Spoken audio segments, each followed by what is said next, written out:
Hey, what's up, guys? It's Andrew Petroski. I'm giving you my UFC 281 Adesanya versus Pereira predictions.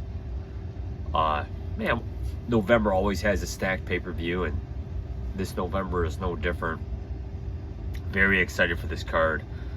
Absolutely love this card. Frankie Edgar's last fight, man. This living legend will be retiring after this bout, man. Unbelievable. That's how long I've been following this sport, man, that Frankie Edgar is finally hanging up the gloves after tonight. So let's get into it, guys. Card goes down today, Saturday, November 12th, 2022. Prelims begin at 6. New York City, New York. So first fight up, we have Carlos Ulberg against Nikolai Negarano. And man, this is a great fight to start off the card. Carlos Ulberg, man, we know he trains with Adesanya. This guy's a light heavyweight, city kickboxing.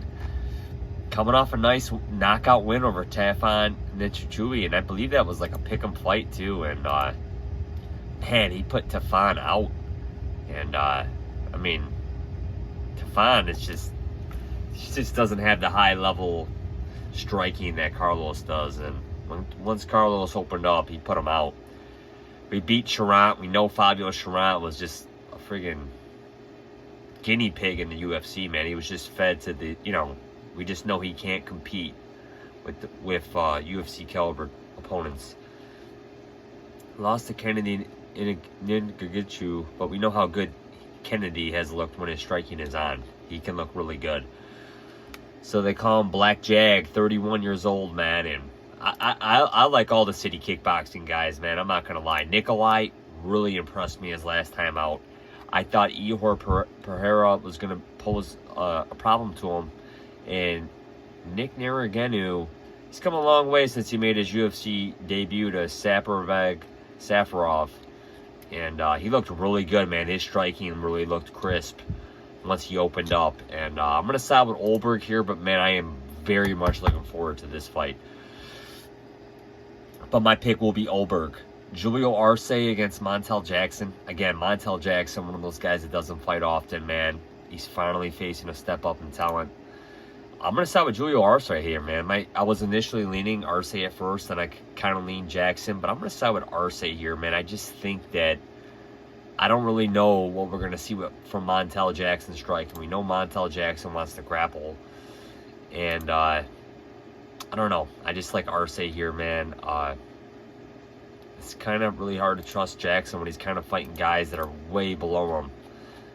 When's the last time he fought a step up? Brett Johns 2 years ago? I mean, it's been a long time, guys, and he doesn't fight often enough for my liking. I'm going to side with Arce here. I'm not the biggest believer in this guy, but I'm going to side with Arce here. Mike Trizano against Singwoo Choi. Again, another fight where it's hard to trust both of these guys. Trizano, I thought, he looked good when he picked up that win over Ludovic Klein at featherweight, but we've seen Klein step up to lightweight and look good. Trizano's lost his last 2 fights. He's missed weights for this contest. This might be his walking papers here. Sungwoo Choi, again, he's on a 2-fight losing streak too. This guy's an exciting fighter. I'm going to side with Choi here, but, man, it's a tough one. Carolina Kowalkiewicz against Silvana Gomez Juarez. I'm going to side with Juarez here. Kowalkiewicz, I'm just not sold on her, man. She submitted a quitter in Felice Herrig. Again, man, I don't know if I'll ever pick Kowalkiewicz to win a fight again. I'm gonna side with Juarez here, man. She's got dynamite in her hands. She beat Na Liang in her last fight. She should have beat Demopoulos if it wasn't for a mistake. She's made some mistakes, man, but she's hurt all those girls in her UFC fights. So I'm going to side with Juarez. Azaitar against Favola. I'm going to side with Ottoman here, man. There's definitely a path for Favola to win. He's got to survive the early storm. Can he? He can, for sure. I mean, I'm not sold on Ottoman either, but Favola has been chinny. We've seen this guy get blasted numerous times. So I'm going to side with Ottoman here. Petroski against Turman. I am still bummed. I am so bummed that they cut Nick Maximoff from the UFC, man. Come on, the guy cannot be that bad of a fighter, man. I do like the fact that he trained with the Diaz's and all that.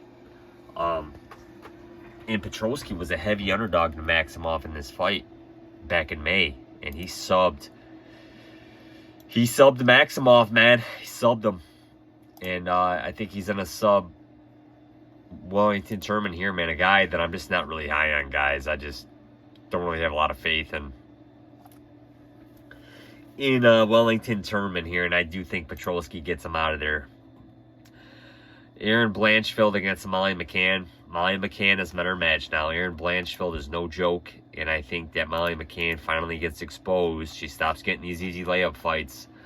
That has come to an end. She's fought 3 straight bombs in her last fights. Aaron Blanchfield, she's on the rise, man, and she deserves all the hype that she's gonna get after this fight coming up. Dominic Reyes against Ryan Spann. Finally, we see Reyes come back after that brutal knockout from Yuri Prohaska back in May of 2021. Ryan Spann, up and down UFC career, coming off a win over Kudo Lava, which was nice. I'm going to side with Reyes here, man. Hopefully Reyes can get back in the win column. Moicano against Riddell. I was leaning Riddell at first, then I was leaning Moicano. Now I'm leaning Riddell again. Riddell's had a tough slate of opponents. I think Moicano is definitely the right weight class for Moicano. I mean, he lost to Jalen Turner and Rafael Fiziev, two upper echelon lightweight fighters. No shame in Jalen Turner is just an athletic specimen at the lightweight weight class. Nothing you can really do there, man. I'm going to side with Riddell here, but I can see this being a really close fight. Dan Hooker against Claudio Plelas. I'm going to side with Dan Hooker here, man. He needs to get this win. I just think Hooker's the better fighter here.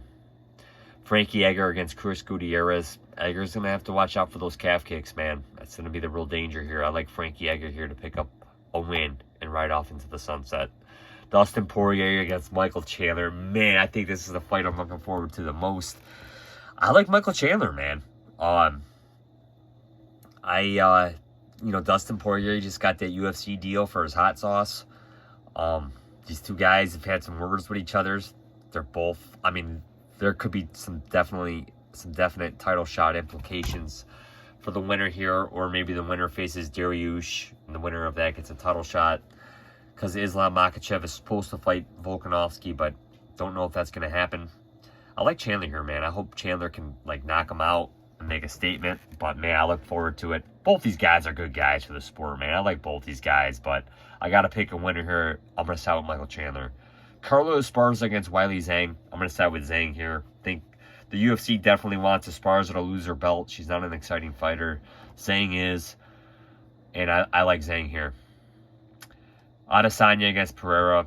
I think Pereira's just too big for this weight class or whatever. He's gotten a lot of hype. I'm glad to see this guy getting the title shot. I am. He is a dangerous fighter in the middleweight division. I like Adesanya here, man. If Pereira can knock this guy out again, amazing. I'm going to side with Adesanya here to get the win. So my picks, guys, for this event: Adesanya, Zhang, Chandler, Edgar, Hooker, Riddell, Reyes, Blanchfield, Petroski, Azaitar, Juarez, Choi, Arce, and Ulberg.